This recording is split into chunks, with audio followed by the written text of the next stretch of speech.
بسم الله الرحمن الرحيم ألف لام ميم ذلك الكتاب لا ريب فيه هدى للمتقين الذين يؤمنون بالغيب ويقيمون الصلاة ومما رزقناهم ينفقون والذين يؤمنون بما أنزل إليك وما أنزل من قبلك وبالآخرة هم يوقنون أولئك على هدى من ربهم وأولئك هم المفلحون إن الذين كفروا سواء عليهم أأنذرتهم أم لم تنذرهم لا يؤمنون ختم الله على قلوبهم وعلى سمعهم وعلى أبصارهم غشاوة ولهم عذاب عظيم ومن الناس من يقول آمنا بالله وباليوم الآخر وما هم بمؤمنين يخادعون الله والذين آمنوا وما يخدعون إلا أنفسهم وما يشعرون في قلوبهم مرض فزادهم الله مرضا ولهم عذاب أليم بما كانوا يكذبون وإذا قيل لهم لا تفسدوا في الأرض قالوا إنما نحن مصلحون ألا إنهم هم المفسدون ولكن لا يشعرون وإذا قيل لهم آمنوا كما آمن الناس قالوا أنؤمن كما آمن السفهاء ألا إنهم هم السفهاء ولكن لا يعلمون وإذا لقوا الذين آمنوا قالوا آمنا وإذا خلوا إلى شياطينهم قالوا إنا معكم إنما نحن مستهزئون الله يستهزئ بهم ويمدهم في طغيانهم يعمهون أولئك الذين اشتروا الضلالة بالهدى فما ربحت تجارتهم وما كانوا مهتدين مثلهم كمثل الذي استوقد نارا فلما أضاءت ما حوله ذهب الله بنورهم وتركهم في ظلمات لا يبصرون صم بكم عمي فهم لا يرجعون أو كصيب من السماء فيه ظلمات ورعد وبرق يجعلون أصابعهم في آذانهم من الصواعق حذر الموت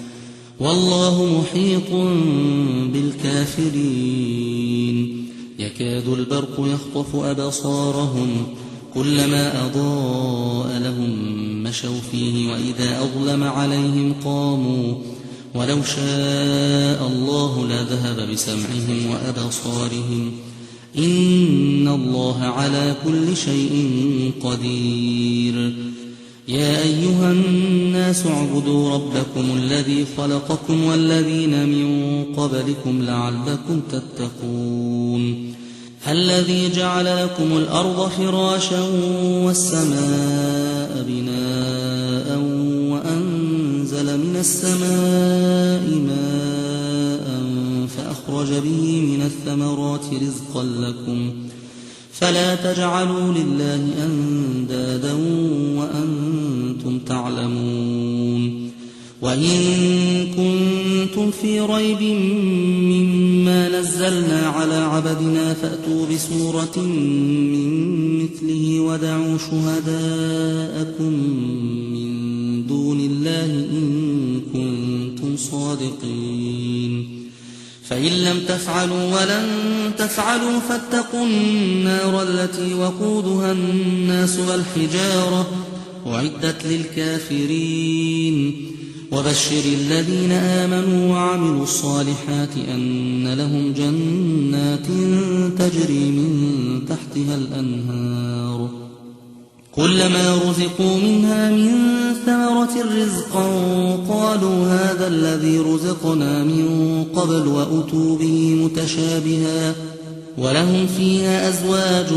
مطهرة وهم فيها خالدون إن الله لا يستحيي أن يضرب مثلا ما بعوضة فما فوقها فأما الذين آمنوا فيعلمون أنه الحق من ربهم وأما الذين كفروا فيقولون ماذا أراد الله بهذا مثلا يضل به كثيرا ويهدي به كثيرا وما يضل به إلا الفاسقين الذين ينقضون عهد الله من بعد ميثاقه ويقطعون ما أمر الله به أن يوصل ويفسدون في الأرض أولئك هم الخاسرون كيف تكفرون بالله وكنتم أمواتا فأحياكم ثم يميتكم ثم يحييكم ثم إليه ترجعون هو الذي خلق لكم ما في الأرض جميعا ثم استوى إلى السماء فسواهن 7 سماوات وهو بكل شيء عليم وإذ قال ربك للملائكة إني جاعل في الأرض خليفة قالوا أتجعل فيها من يفسد فيها ويسفك الدماء ونحن نسبح بحمدك ونقدس لك قال إني أعلم ما لا تعلمون وعلم آدم الأسماء كلها ثم عرضهم على الملائكة فقال أنبئوني بأسماء هؤلاء إن كنتم صادقين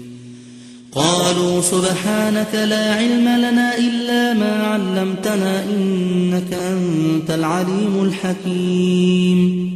قال يا آدم أنبئهم بأسمائهم فلما أنبأهم بأسمائهم قال ألم أقل لكم إني أعلم غيب السماوات والأرض وأعلم ما تبدون وما كنتم تكتمون وإذ قلنا للملائكة اسجدوا لآدم فسجدوا إلا إبليس أبى واستكبر وكان من الكافرين وقلنا يا آدم اسكن أنت وزوجك الجنة وكلا منها رغدا حيث شئتما ولا تقربا هذه الشجرة فتكونا من الظالمين فأزلهما الشيطان عنها فأخرجهما مما كانا فيه وقلنا اهبطوا بعضكم لبعض عدو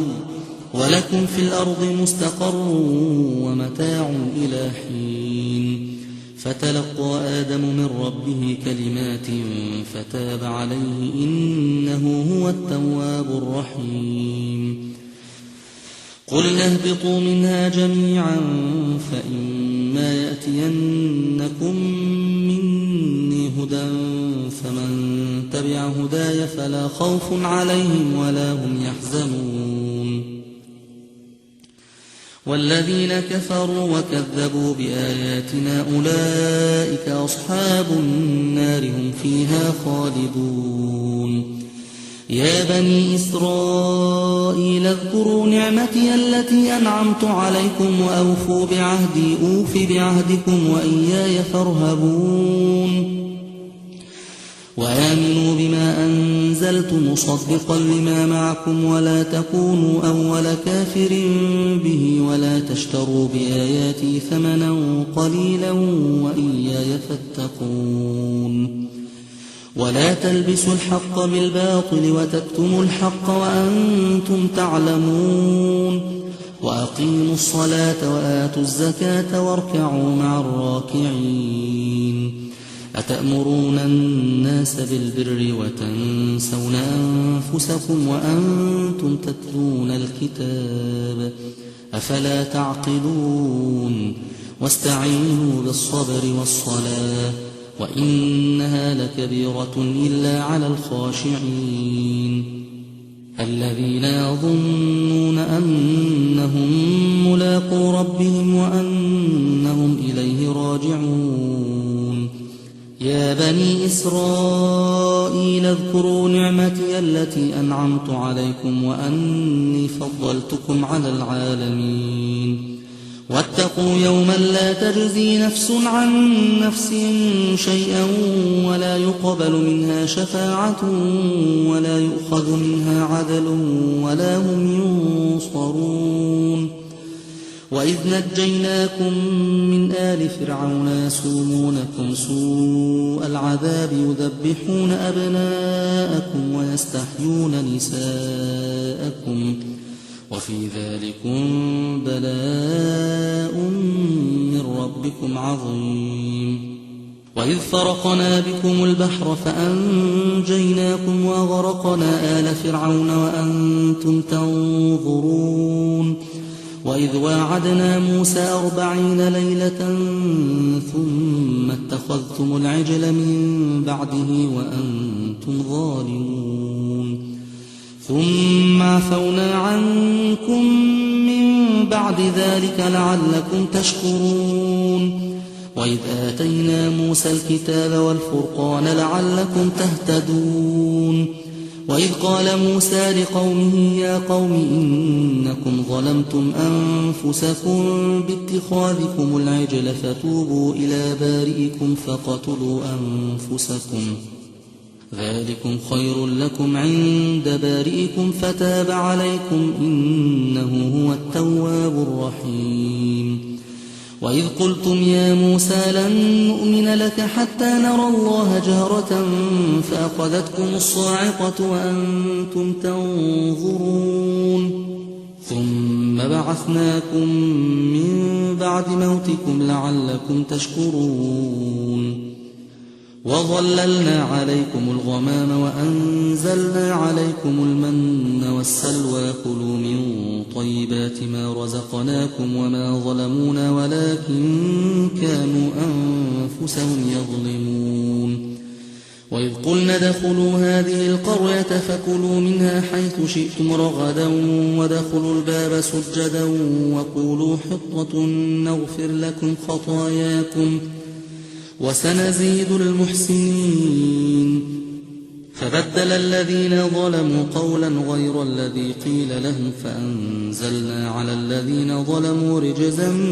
من السماء بما كانوا يفسقون وإذ استسقى موسى لقومه فقلنا اضرب بعصاك الحجر فانفجرت منه 12 عينا قد علم كل أناس مشربهم كلوا واشربوا من رزق الله ولا تعثوا في الأرض مفسدين وإذ قلتم يا موسى لن نصبر على طعام واحد فادع لنا ربك يخرج لنا مما تنبت الأرض من بقلها وقثائها وفومها وعدسها وبصلها قال أتستبدلون الذي هو أدنى بالذي هو خير اهبطوا مصرا فإن لكم ما سألتم وضربت عليهم الذلة والمسكنة وباءوا بغضب من الله ذلك بأنهم كانوا يكفرون بآيات الله ويقتلون النبيين بغير الحق ذلك بما عصوا وكانوا يعتدون إن الذين آمنوا والذين هادوا والنصارى والصابئين من آمن بالله واليوم الآخر وعمل صالحا فلهم أجرهم عند ربهم ولا خوف عليهم ولا هم يحزنون وإذ أخذنا ميثاقكم ورفعنا فوقكم الطور خذوا ما آتيناكم بقوة واذكروا ما فيه لعلكم تتقون ثم توليتم من بعد ذلك فلولا فضل الله عليكم ورحمته لكنتم من الخاسرين ولقد علمتم الذين اعتدوا منكم في السبت فقلنا لهم كونوا قردة خاسئين فجعلناها نكالا لما بين يديها وما خلفها وموعظة للمتقين. وإذ قال موسى لقومه إن الله يأمركم أن تذبحوا بقرة قالوا أتتخذنا هزوا قال أعوذ بالله أن أكون من الجاهلين. قالوا ادع لنا ربك يبين لنا ما هي قال إنه يقول إنها بقرة لا فارض ولا بكر عوان بين ذلك فافعلوا ما تؤمرون. قالوا ادع لنا ربك يبين لنا ما لونها قال إنه يقول إنها بقرة صفراء فاقع لونها تسر الناظرين. قالوا ادع لنا ربك يبين لنا ما هي إن البقرة شابه علينا وإنا إن شاء الله لمهتدون. قال إنه يقول إنها بقرة لا ذلول تثير الأرض ولا تسقي الحرث مسلمة لا شية فيها. قالوا الآن جئت بالحق فذبحوها وما كادوا يفعلون. وإذ قتلتم نفسا فادارأتم فيها والله مخرج ما كنتم تكتمون. فقلنا اضربوه ببعضها كذلك يحيي الله الموتى ويريكم آياته لعلكم تعقلون. ثم قست قلوبكم من بعد ذلك فهي كالحجارة أو أشد قسوة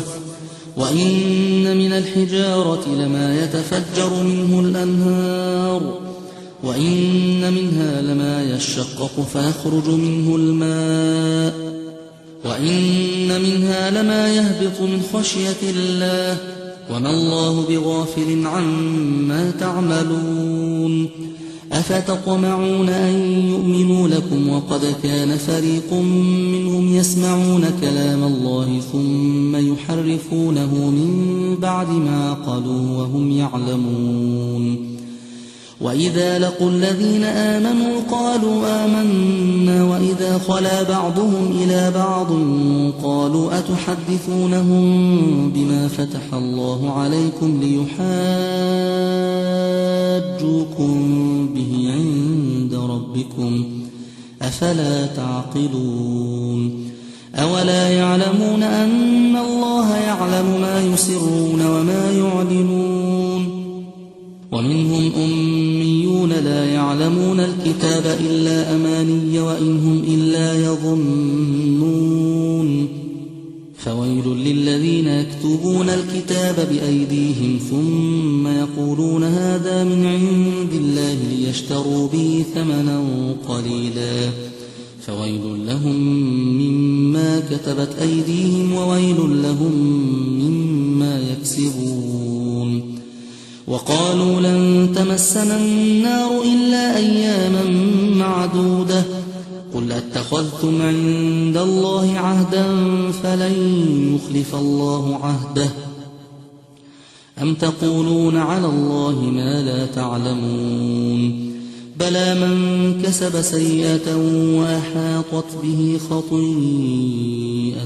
فأولئك أصحاب النار هم فيها خالدون.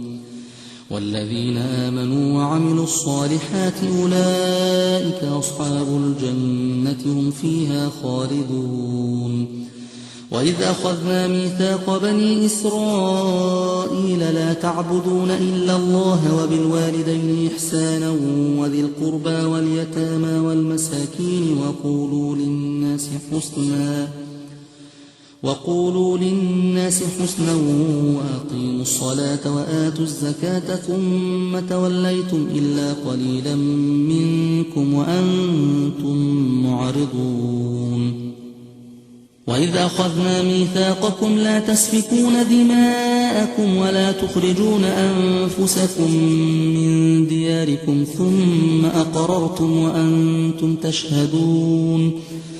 ثم أنتم هؤلاء تقتلون أنفسكم وتخرجون فريقا منكم من ديارهم تظاهرون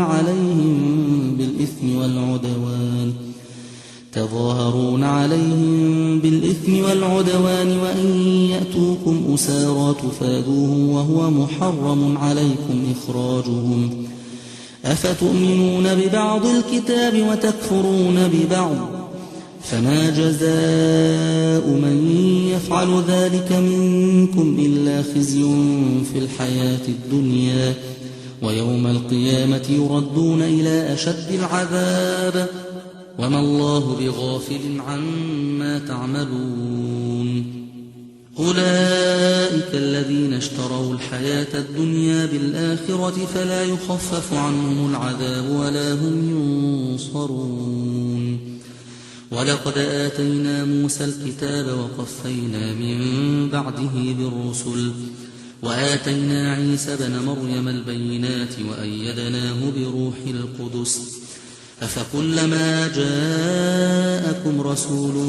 بما لا تهوى أنفسكم استكبرتم ففريقا كذبتم وفريقا تقتلون وقالوا قلوبنا غلف بل لعنهم الله بكفرهم فقليلا ما يؤمنون ولما جاءهم كتاب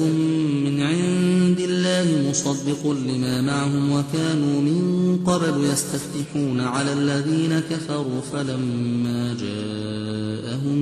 ما عرفوا كفروا به فلعنة الله على الكافرين بئس ما اشتروا به أنفسهم أن يكفروا بما أنزل الله بغيا أن ينزل الله من فضله على من يشاء من عباده فباءوا بغضب على غضب وللكافرين عذاب مهين وإذا قيل لهم آمنوا بما أنزل الله قالوا نؤمن بما أنزل علينا ويكفرون بما وراءه وهو الحق مصدقا لما معهم قل فلم تقتلون أنبياء الله من قبل إن كنتم مؤمنين ولقد جاءكم موسى بالبينات ثم اتخذتم العجل من بعده وأنتم ظالمون وإذ أخذنا ميثاقكم ورفعنا فوقكم الطور خذوا ما آتيناكم بقوة واسمعوا قالوا سمعنا وعصينا وأشربوا في قلوبهم العجل بكفرهم قل بئس ما يأمركم به إيمانكم إن كنتم مؤمنين قل إن كانت لكم الدار الآخرة عند الله خالصة من دون الناس فتمنوا الموت إن كنتم صادقين ولن يتمنوه أبدا بما قدمت أيديهم والله عليم بالظالمين ولتجدنهم أحرص الناس على حياة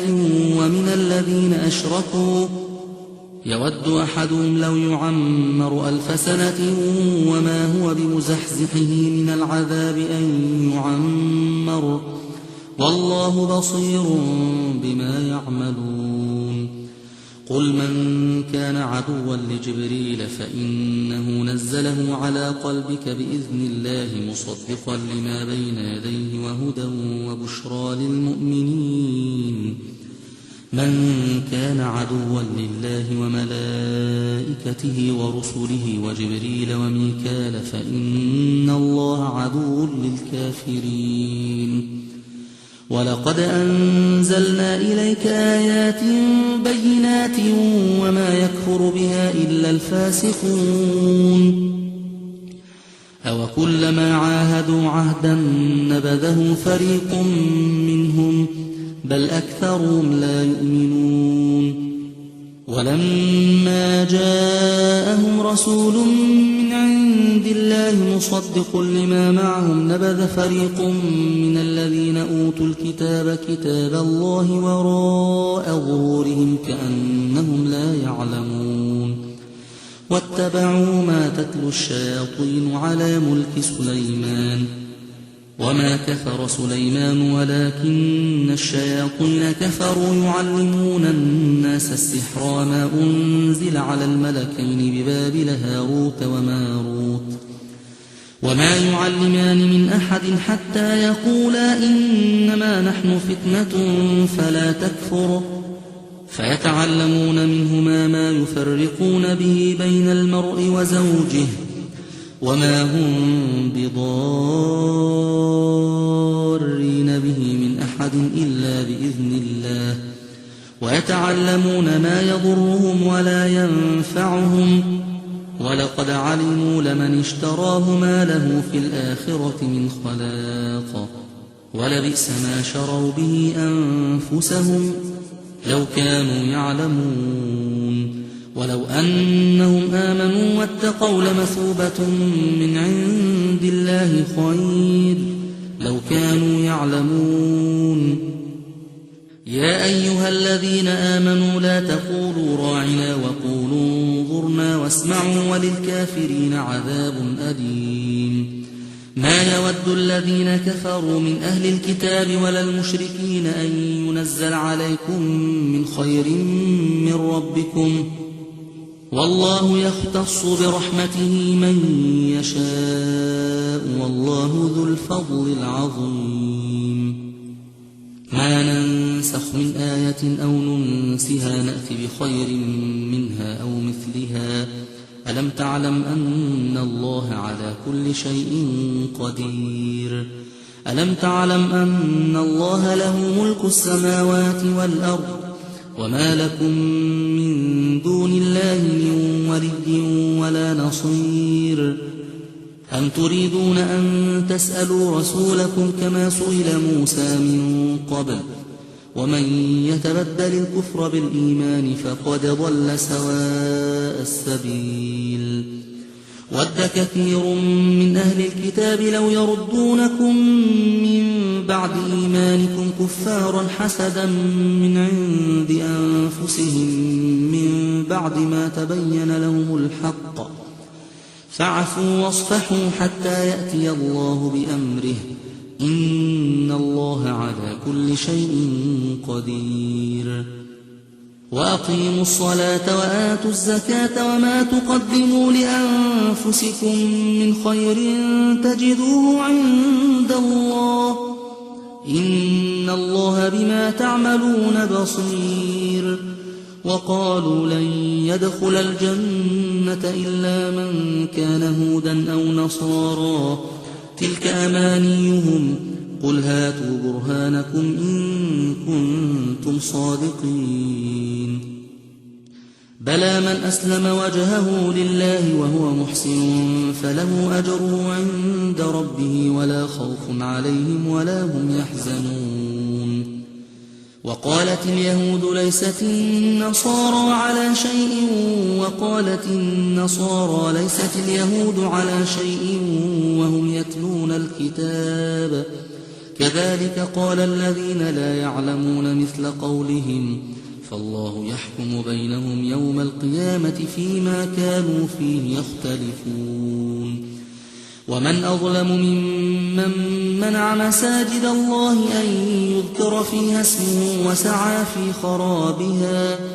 أولئك ما كان لهم أن يدخلوها إلا خائفين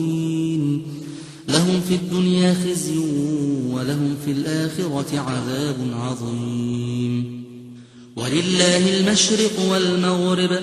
فأينما تولوا فثم وجه الله إن الله واسع عليم وقالوا اتخذ الله ولدا سبحانه بل له ما في السماوات والأرض كل له قانتون بديع السماوات والأرض وإذا قضى أمرا فإنما يقول له كن فيكون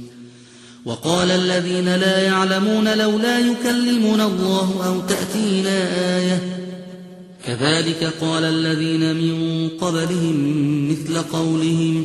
تشابهت قلوبهم قد بينا الآيات لقوم يوقنون إنا أرسلناك بالحق بشيرا ونذيرا ولا تسأل عن أصحاب الجحيم ولن ترضى عنك اليهود ولا النصارى حتى تتبع ملتهم قل إن هدى الله هو الهدى ولئن اتبعت أهواءهم بعد الذي جاءك من العلم ما لك من الله من ولي ولا نصير الذين آتيناهم الكتاب يتلونه حق تلاوته أولئك يؤمنون به ومن يكفر به فأولئك هم الخاسرون يا بني إسرائيل اذكروا نعمتي التي أنعمت عليكم وأني فضلتكم على العالمين واتقوا يوما لا تجزي نفس عن نفس شيئا ولا يقبل منها عدل ولا تنفعها شفاعة ولا هم ينصرون وإذ ابتلى إبراهيم ربه بكلمات فأتمهن قال إني جاعلك للناس إماما قال ومن ذريتي قال لا ينال عهد الظالمين وإذ جعلنا البيت مثابة للناس وأمنا واتخذوا من مقام إبراهيم مصلى وعهدنا إلى إبراهيم وإسماعيل أن طهرا بيتي للطائفين والعاكفين والركع السجود وإذ قال إبراهيم رب اجعل هذا بلدا آمنا وارزق أهله من الثمرات من آمن منهم بالله واليوم الآخر قال ومن كفر فأمتعه قليلا ثم أضطره إلى عذاب النار وبئس المصير وإذ يرفع إبراهيم القواعد من البيت وإسماعيل ربنا تقبل منا إنك أنت السميع العليم ربنا واجعلنا مسلمين لك ومن ذريتنا أمة مسلمة لك وأرنا مناسكنا وتب علينا إنك أنت التواب الرحيم ربنا وابعث فيهم رسولا منهم يتلو عليهم آياتك ويعلمهم الكتاب والحكمة ويزكيهم إنك أنت العزيز الحكيم ومن يرغب عن ملة إبراهيم إلا من سفه نفسه ولقد اصطفيناه في الدنيا وإنه في الآخرة لمن الصالحين إذ قال له ربه أسلم قال أسلمت لرب العالمين ووصى بها إبراهيم بنيه ويعقوب يا بني إن الله اصطفى لكم الدين فلا تموتن إلا وأنتم مسلمون أم كنتم شهداء إذ حضر يعقوب الموت إذ قال لبنيه ما تعبدون من بعدي قالوا نعبد إلهك وإله آبائك إبراهيم وإسماعيل وإسحاق إلها واحدا ونحن له مسلمون تلك أمة قد خلت لها ما كسبت ولكم ما كسبتم ولا تسألون عما كانوا يعملون وقالوا كونوا هودا أو نصارى تهتدوا قل بل ملة إبراهيم حنيفا وما كان من المشركين قولوا آمنا بالله وما أنزل إلينا وما أنزل إلى إبراهيم وإسماعيل وإسحاق ويعقوب والأسباط وما أوتي موسى وعيسى وما أوتي النبيون من ربهم لا نفرق بين أحد منهم ونحن له مسلمون فإن آمنوا بمثل ما آمنتم به فقد اهتدوا وإن تولوا فإنما هم في شقاق فسيكفيكهم الله وهو السميع العليم صبغة الله ومن أحسن من الله صبغة ونحن له عابدون قل أتحاجوننا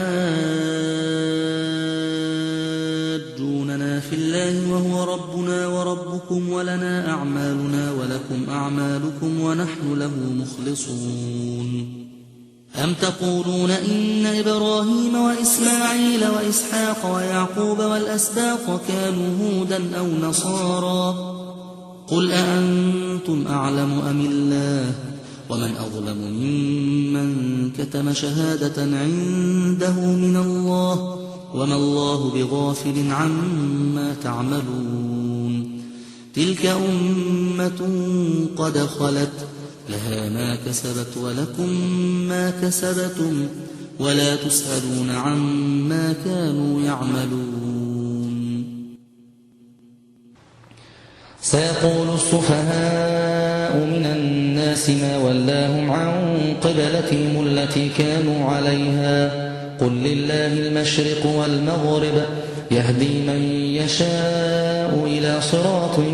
مستقيم وكذلك جعلناكم أمة وسطا لتكونوا شهداء على الناس ويكون الرسول عليكم شهيدا وما جعلنا القبلة التي كنت عليها إلا لنعلم من يتبع الرسول ممن ينقلب على عقبيه وإن كانت لكبيرة إلا على الذين هدى الله وما كان الله ليضيع إيمانكم إن الله بالناس لرؤوف رحيم قد نرى تقلب وجهك في السماء فلنولينك قبلة ترضاها فول وجهك شطر المسجد الحرام وحيث ما كنتم فولوا وجوهكم شطره وإن الذين أوتوا الكتاب ليعلمون أنه الحق من ربهم وما الله بغافل عما يعملون ولئن أتيت الذين أوتوا الكتاب بكل آية ما تبعوا قبلتك وما أنت بتابع قبلتهم وما بعضهم بتابع قبلة بعض ولئن اتبعت أهواءهم من بعد ما جاءك من العلم إنك إذا لمن الظالمين الذين آتيناهم الكتاب يعرفونه كما يعرفون أبناءهم وإن فريقا منهم ليكتمون الحق وهم يعلمون الحق من ربك فلا تكونن من الممترين ولكل وجهة هو موليها فاستبقوا الخيرات أينما تكونوا يأتي بكم الله جميعا إن الله على كل شيء قدير ومن حيث خرجت فول وجهك شطر المسجد الحرام وإنه للحق من ربك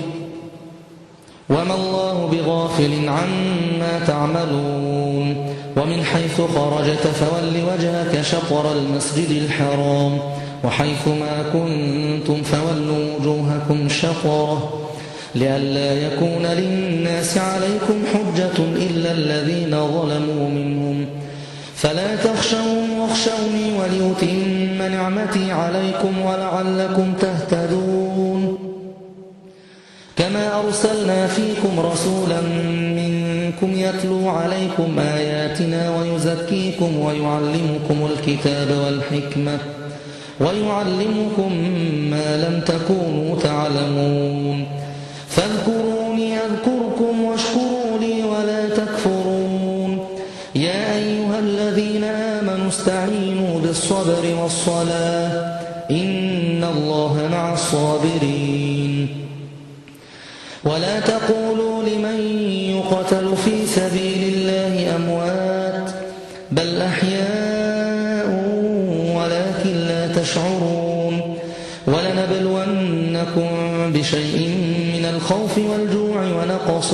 من الأموال والأنفس والثمرات وبشر الصابرين الذين إذا أصابتهم مصيبة قالوا إنا لله وإنا إليه راجعون أولئك عليهم صلوات من ربهم ورحمة وأولئك هم المهتدون إن الصفا والمروة من شعائر الله فمن حج البيت واعتمر فلا جناح عليه أن يطوف بهما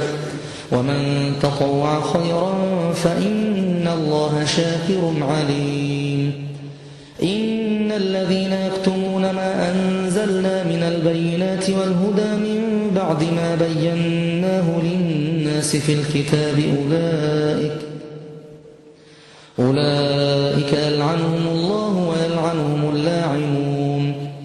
إلا الذين تابوا وأصلحوا وبينوا فأولئك أتوب عليهم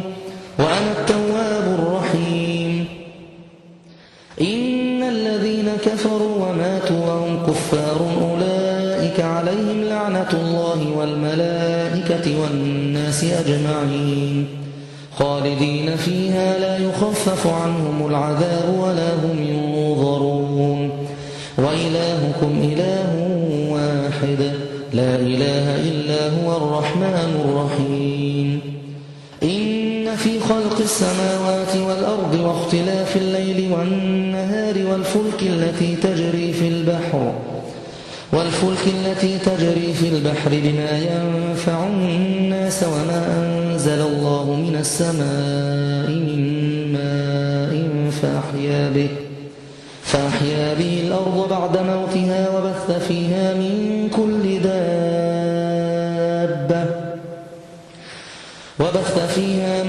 كل دابة وتصريف الرياح والسحاب المسخر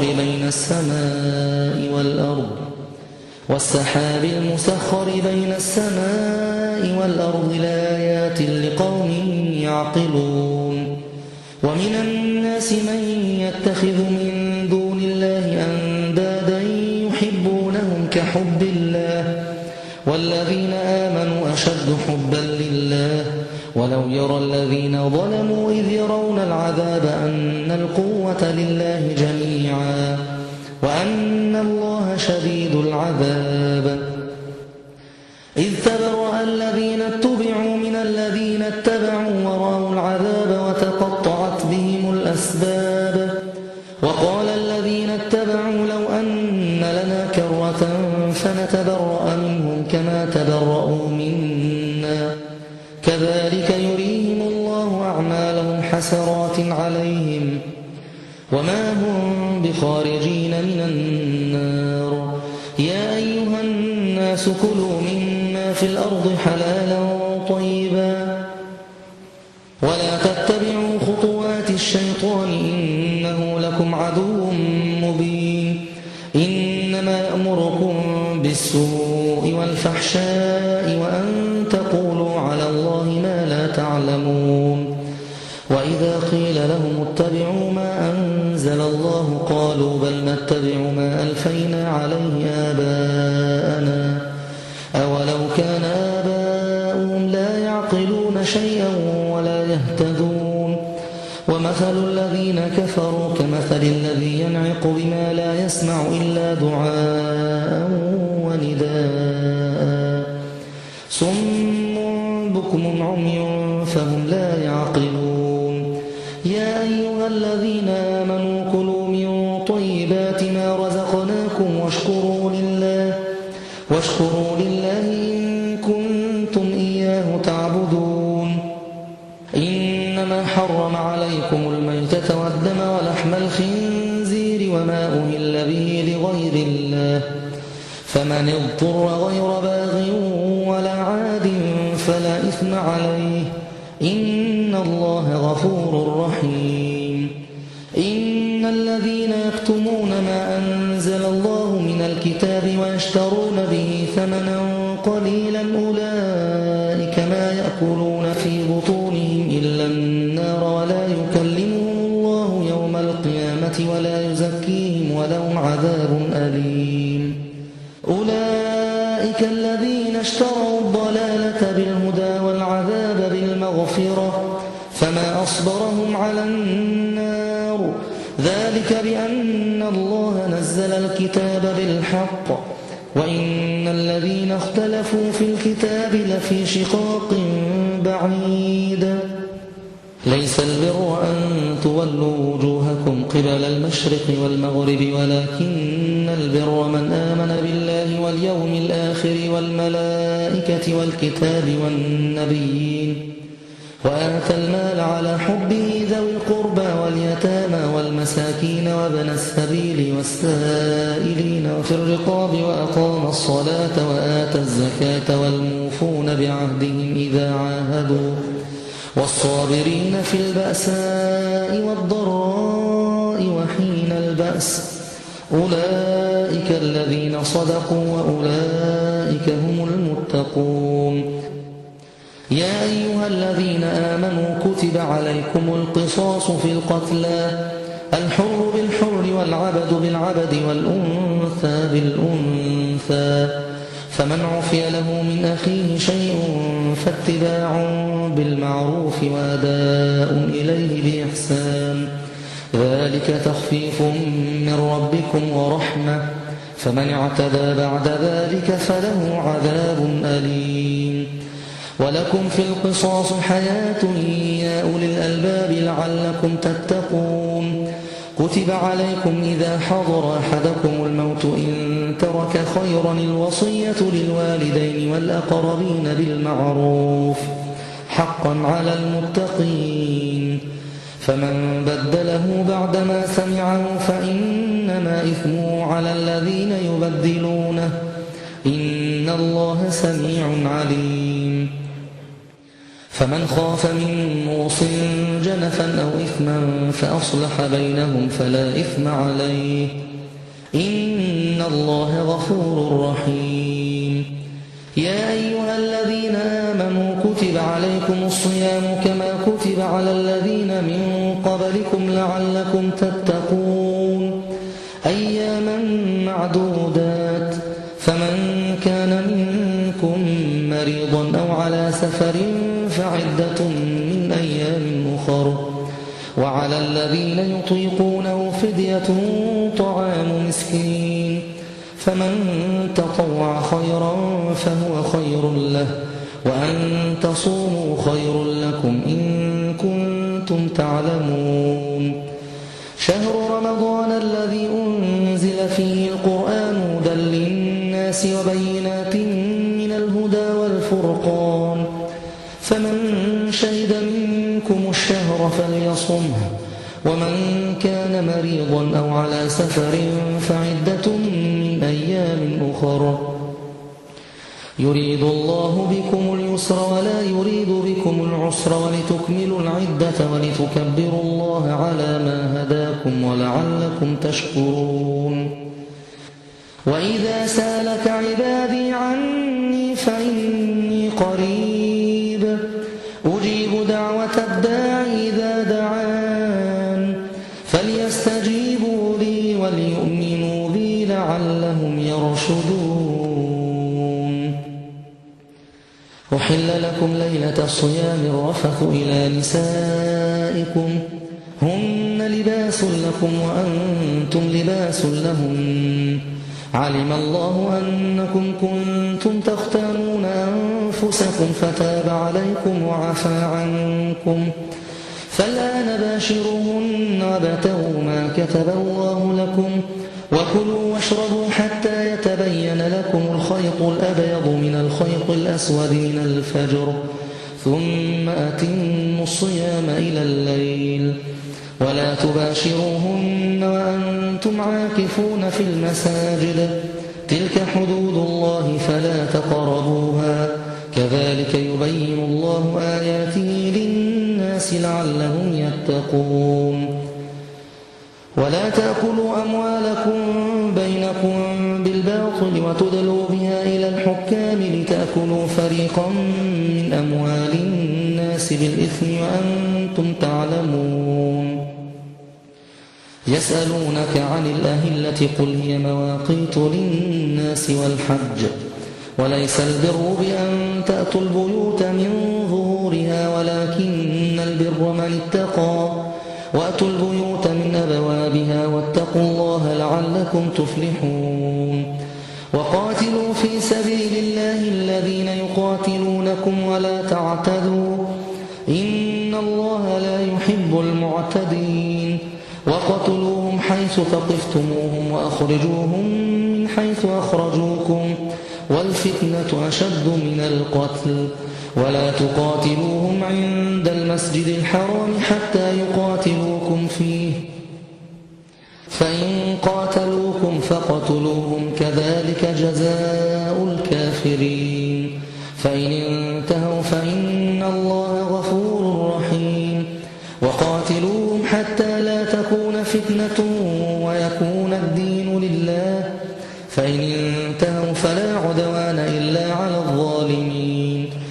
الشهر الحرام بالشهر الحرام والحرمات قصاص فمن اعتدى عليكم فاعتدوا عليه بمثل ما اعتدى عليكم واتقوا الله واعلموا أن الله مع المتقين وأنفقوا في سبيل الله ولا تلقوا بأيديكم إلى التهلكة وأحسنوا إن الله يحب المحسنين وأتموا الحج والعمرة لله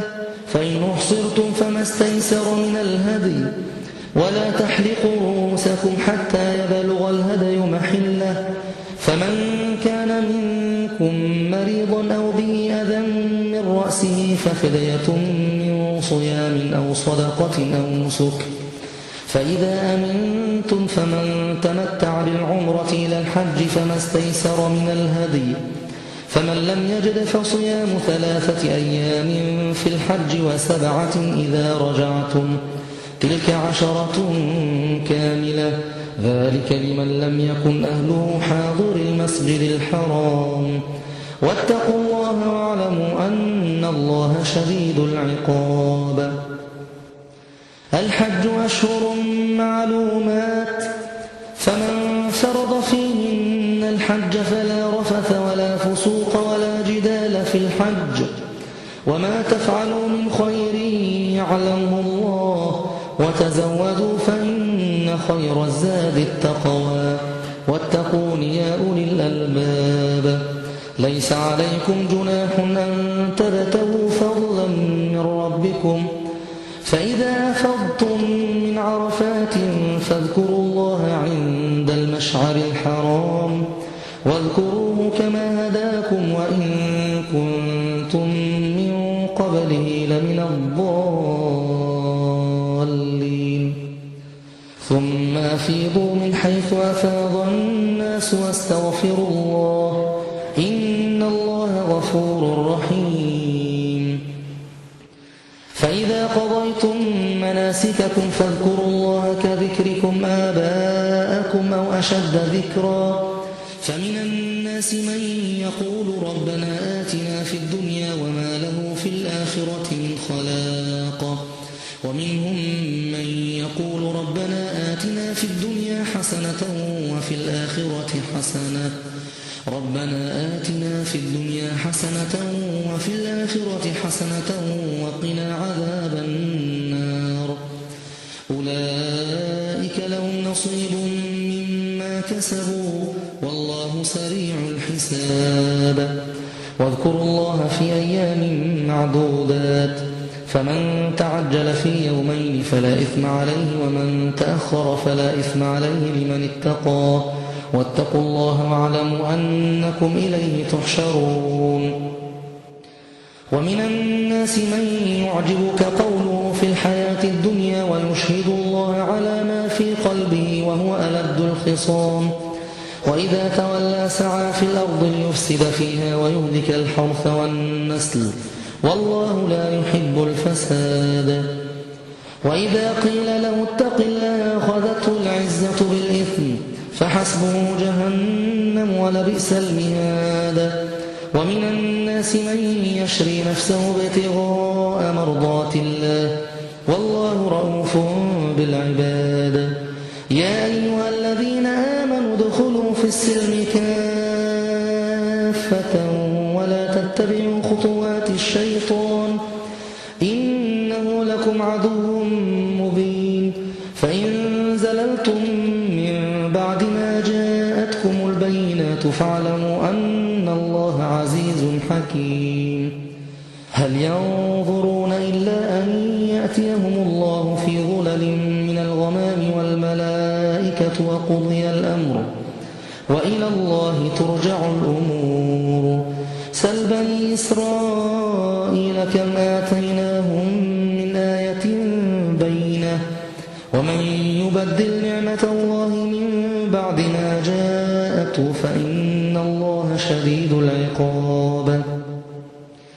زين للذين كفروا الحياة الدنيا ويسخرون من الذين آمنوا والذين اتقوا فوقهم يوم القيامة والله يرزق من يشاء بغير حساب كان الناس أمة واحدة فبعث الله النبيين مبشرين ومنذرين وأنزل معهم الكتاب بالحق ليحكم بين الناس فيما اختلفوا فيه وما اختلف فيه إلا الذين أوتوه من بعد ما جاءتهم البينات بغيا بينهم فهدى الله الذين آمنوا لما اختلفوا فيه من الحق بإذنه والله يهدي من يشاء إلى صراط مستقيم أم حسبتم أن تدخلوا الجنة ولما يأتكم مثل الذين خلوا من قبلكم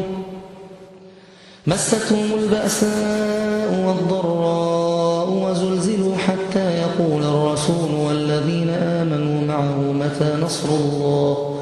ألا إن نصر الله قريب يسألونك ماذا ينفقون قل ما أنفقتم من خير فللوالدين والأقربين واليتامى والمساكين وابن السبيل وما تفعلوا من خير فإن الله به عليم كتب عليكم القتال وهو كره لكم وعسى أن تكرهوا شيئا وهو خير لكم وعسى أن تحبوا شيئا وهو شر لكم والله يعلم وأنتم لا تعلمون يسألونك عن الشهر الحرام قتال فيه قل قتال فيه كبير وصد عن سبيل الله وكفر به والمسجد الحرام وإخراج أهله منه أكبر عند الله والفتنة أكبر من القتل ولا يزالون يقاتلونكم حتى يردوكم عن دينكم إن استطاعوا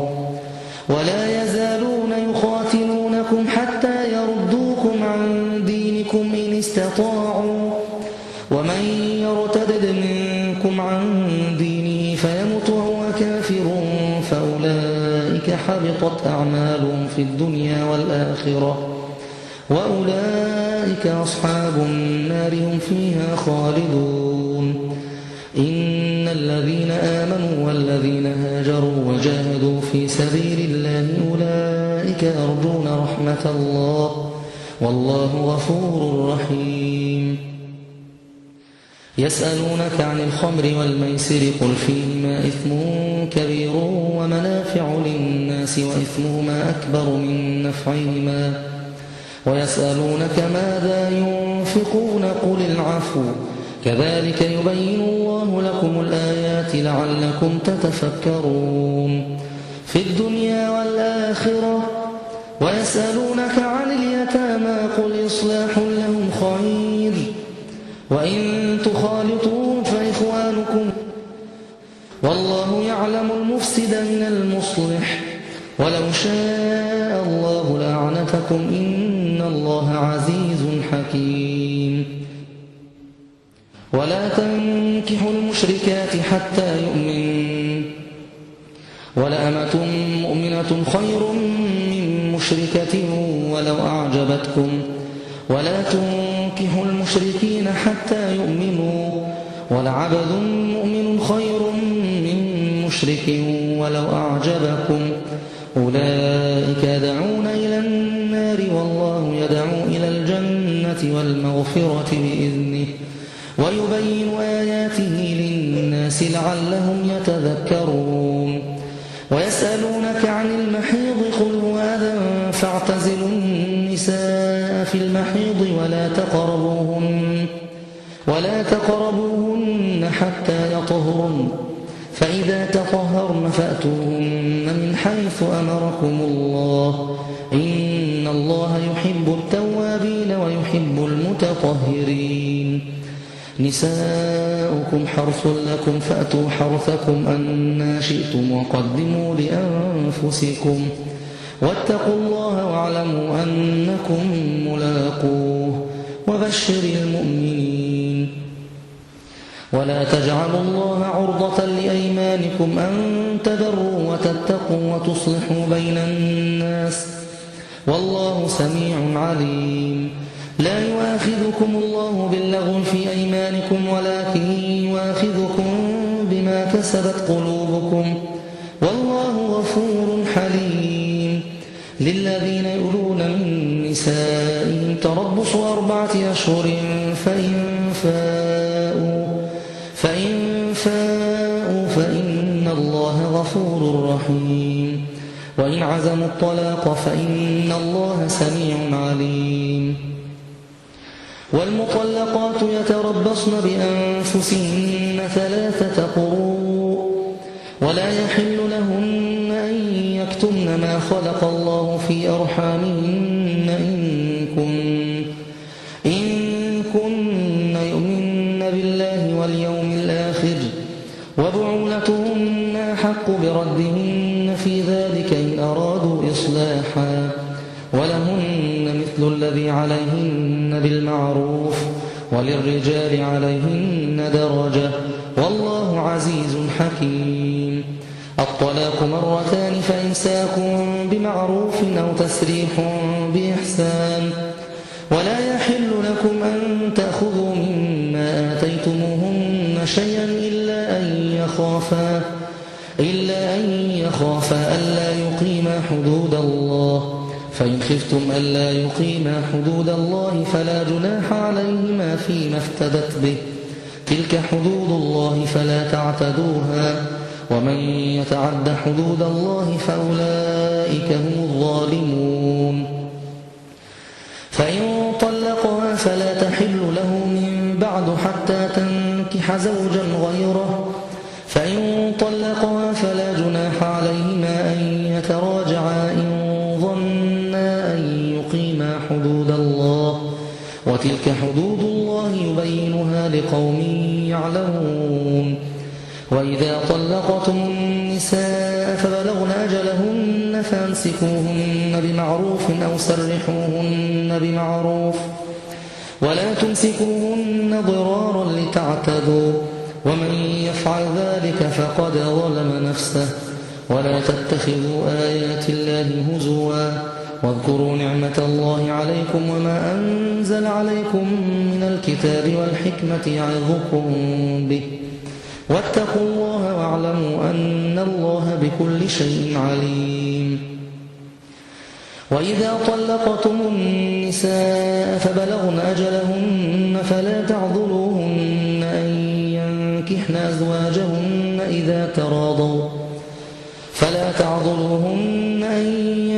ينكحن أزواجهن إذا تراضوا بينهم بالمعروف ذلك يوعظ به من كان منكم يؤمن بالله واليوم الآخر ذلكم أزكى لكم وأطهر والله يعلم وأنتم لا تعلمون والوالدات يرضعن أولادهن حولين كاملين لمن أراد أن يتم الرضاعة وعلى المولود له رزقهن وكسوتهن بالمعروف لا تكلف نفس إلا وسعها لا تضار والدة بولدها ولا مولود له بولده، وعلى الوارث مثل ذلك، فإن أرادا فصالا عن تراض منهما وتشاور فلا جناح عليهما. وإن أردتم أن تسترضعوا أولادكم فلا جناح عليكم إذا سلمتم ما آتيتم بالمعروف، واتقوا الله واعلموا أن الله بما تعملون بصير. والذين يتوفون منكم ويذرون أزواجا يتربصن بأنفسهن 4 أشهر و10، فإذا بلغن أجلهن فلا جناح عليكم فيما فعلن في أنفسهن بالمعروف، والله بما تعملون خبير.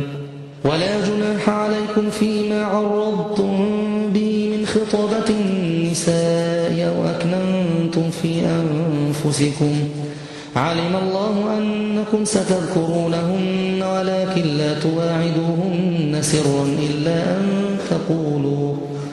إلا أن تقولوا قولا معروفا، ولا تعزموا عقدة النكاح حتى يبلغ الكتاب أجله، واعلموا أن الله يعلم ما في أنفسكم فاحذروه، واعلموا أن الله غفور حليم. لا جناح عليكم إن طلقتم النساء ما لم تمسوهن أو تفرضوا لهن فريضة، ومتعوهن على الموسع قدره وعلى المقتر قدره متاعا بالمعروف حقا على المحسنين. وإن طلقتموهن من قبل أن تمسوهن وقد فرضتم لهن فريضة فنصف ما فرضتم إلا أن يعفون أو يعفو الذي بيده عقدة النكاح، وأن تعفوا أقرب للتقوى، ولا تنسوا الفضل بينكم، إن الله بما تعملون بصير. حافظوا على الصلوات والصلاة الوسطى وقوموا لله قانتين. فإن خفتم فرجالا أو ركبانا، فإذا أمنتم فاذكروا الله كما علمكم ما لم تكونوا تعلمون. والذين يتوفون منكم ويذرون أزواجا وصية لأزواجهم متاعا إلى الحول غير إخراج، فإن خرجن فلا جناح عليكم فيما فعلن في أنفسهن من معروف، والله عزيز حكيم. وللمطلقات متاع بالمعروف حقا على المتقين، كذلك يبين الله لكم آياته لعلكم تعقلون. ألم تر إلى الذين خرجوا من ديارهم وهم ألوف حذر الموت فقال لهم الله موتوا ثم أحياهم، إن الله لذو فضل على الناس ولكن أكثر الناس لا يشكرون. وقاتلوا في سبيل الله واعلموا أن الله سميع عليم. من ذا الذي يقرض الله قرضا حسنا فيضاعفه له أضعافا كثيرة، والله يقبض ويبسط وإليه ترجعون. ألم تر إلى الملأ من بني إسرائيل من بعد موسى إذ قالوا لنبي لهم ابعث لنا ملكا نقاتل في سبيل الله، قال هل عسيتم إن كتب عليكم القتال ألا تقاتلوا؟ قالوا وما لنا ألا نقاتل في سبيل الله وقد أخرجنا من ديارنا وأبنائنا، فلما كتب عليهم القتال تولوا إلا قليلا منهم، والله عليم بالظالمين. وقال لهم نبيهم إن الله قد بعث لكم طالوت ملكا، قالوا أنى يكون له الملك علينا ونحن أحق بالملك منه ولم يؤت سعة من المال، قال إن الله اصطفاه عليكم وزاده بسطة في العلم والجسم والله يؤتي ملكه من يشاء والله واسع عليم. وقال لهم نبيهم إن آية ملكه أن يأتيكم التابوت فيه سكينة من ربكم وبقية مما ترك آل موسى وآل هارون تحمله الملائكة إن في ذلك لآية لكم إن كنتم مؤمنين.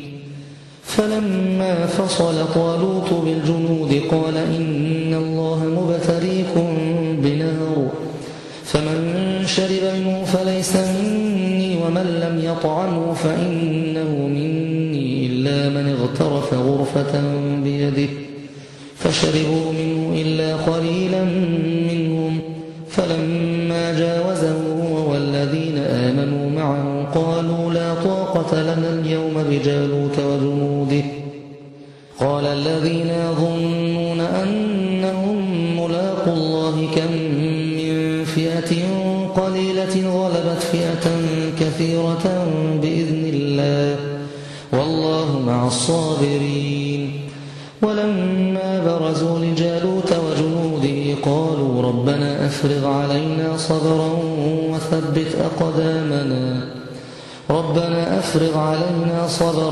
وثبت أقدامنا وانصرنا على القوم الكافرين. فهزموهم بإذن الله. وقتل داود جالوت وآتاه الله الملك والحكمة وعلمه مما يشاء ولولا دفع الله الناس بعضهم ببعض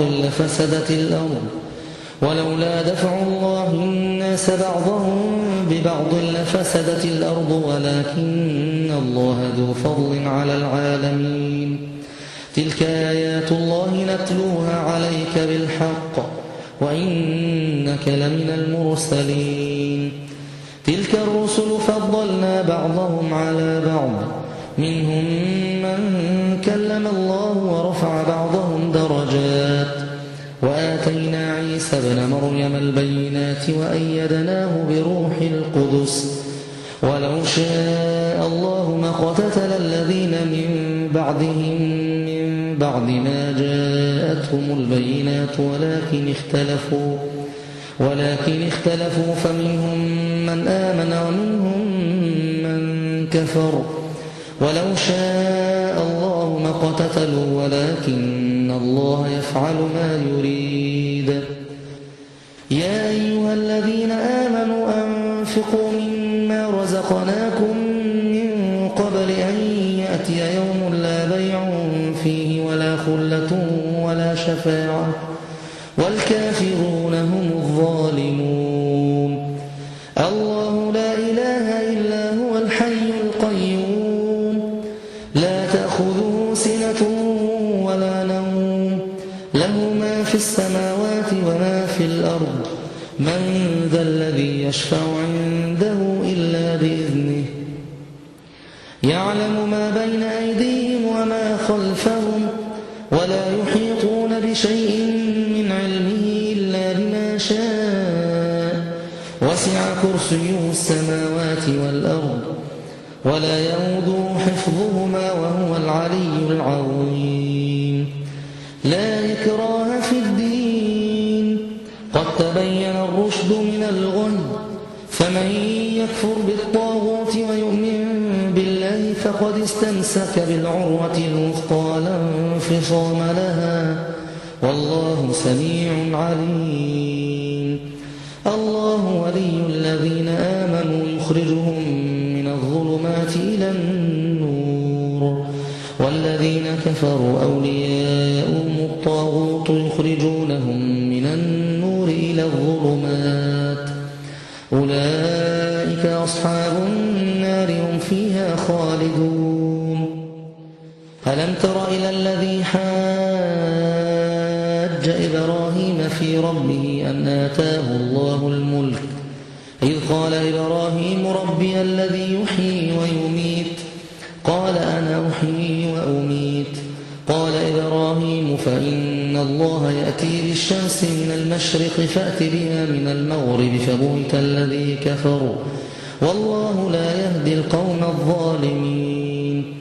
أو كالذي مر على قرية وهي خاوية على عروشها قال أنى يحيي هذه الله بعد موتها فأماته الله 100 عام ثم بعثه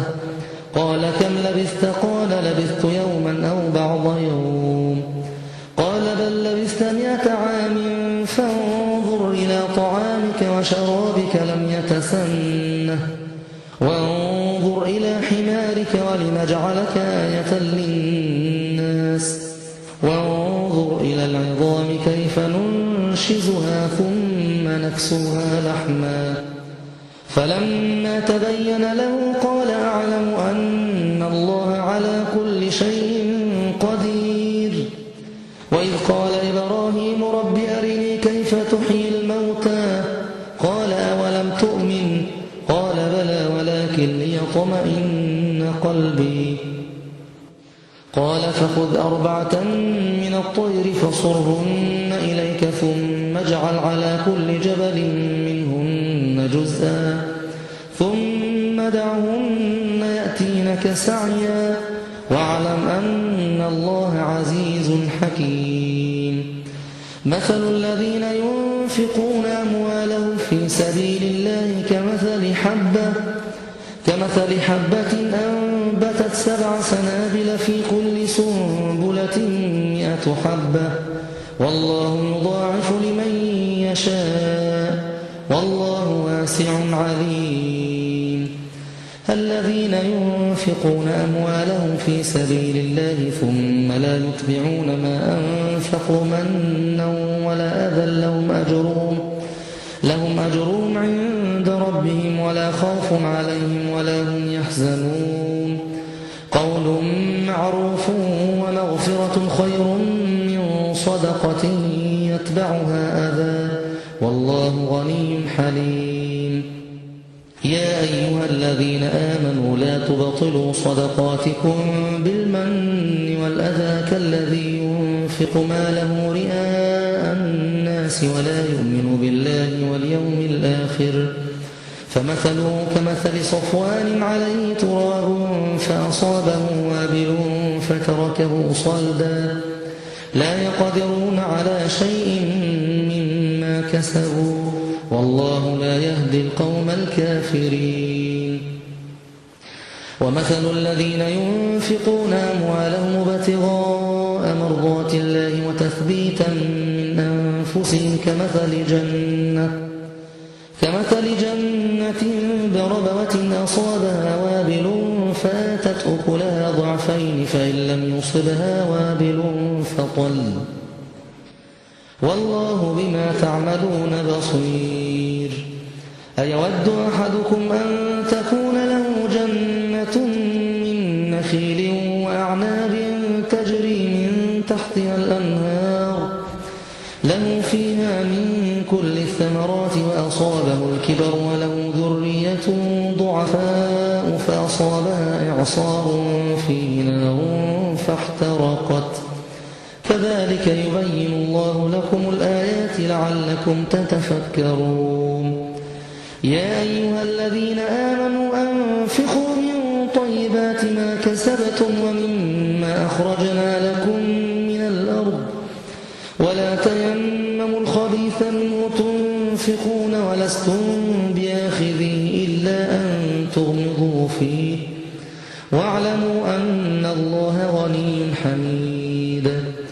الشيطان يعدكم الفقر ويأمركم بالفحشاء والله يعدكم مغفرة منه وفضلا والله واسع عليم يؤتي الحكمة من يشاء ومن يؤت الحكمة فقد أوتي خيرا كثيرا وما يذكر إلا أولو الألباب وما أنفقتم من نفقة أو نذرتم من نذر فإن الله يعلمه وما للظالمين من أنصار إن الصدقات فنعما هي وإن تخفوها وتؤتوها الفقراء فهو خير لكم ويكفر عنكم من سيئاتكم والله بما تعملون خبير ليس عليك هداهم ولكن الله يهدي من يشاء وما تنفقوا من خير فلأنفسكم وما تنفقون إلا ابتغاء وجه الله وما تنفقوا من خير يوفى إليكم وأنتم لا تظلمون للفقراء الذين أحصروا في سبيل الله لا يستطيعون ضربا في الأرض يحسبهم الجاهل أغنياء من التعفف تعرفهم بسيماهم لا يسألون الناس إلحافا وما تنفقوا من خير فإن الله به عليم الذين ينفقون أموالهم بالليل والنهار سرا وعلانية فلهم أجرهم عند ربهم ولا خوف عليهم ولا هم يحزنون الذين يأكلون الربا لا يقومون إلا كما يقوم الذي يتخبطه الشيطان من المس ذلك بأنهم قالوا إنما البيع مثل الربا وأحل الله البيع وحرم الربا فمن جاءه موعظة من ربه فانتهى فله ما سلف وأمره إلى الله ومن عاد فأولئك أصحاب النار هم فيها خالدون يمحق الله الربا ويربي الصدقات والله لا يحب كل كفار أثيم إن الذين آمنوا وعملوا الصالحات وأقاموا الصلاة وآتوا الزكاة لهم أجرهم عند ربهم ولا خوف عليهم ولا هم يحزنون يا أيها الذين آمنوا اتقوا الله وذروا ما بقي من الربا إن كنتم مؤمنين فإن لم تفعلوا فأذنوا بحرب من الله ورسوله وإن تبتم فلكم رؤوس أموالكم لا تظلمون ولا تظلمون وإن كان ذو عسرة فنظرة إلى ميسرة وأن تصدقوا خير لكم إن كنتم تعلمون واتقوا يوما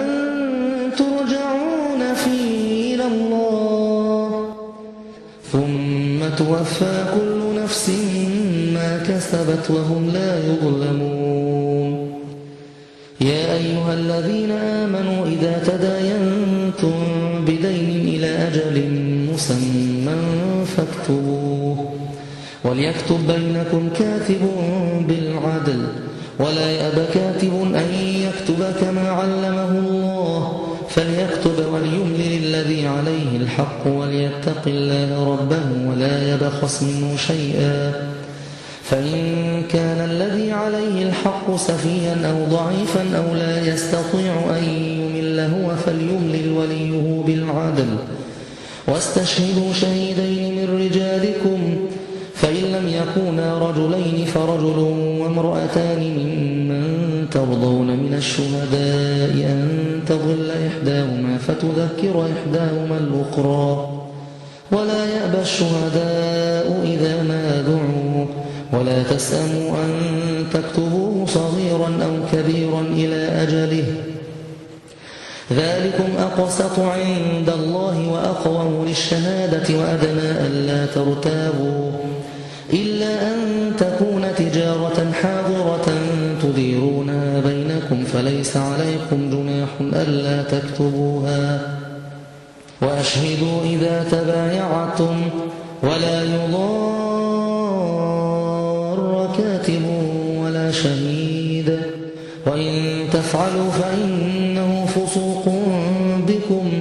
واتقوا الله ويعلمكم الله والله بكل شيء عليم وإن كنتم كنتم على سفر ولم تجدوا كاتبا فرهان مقبوضة فإن من بعضكم بعضا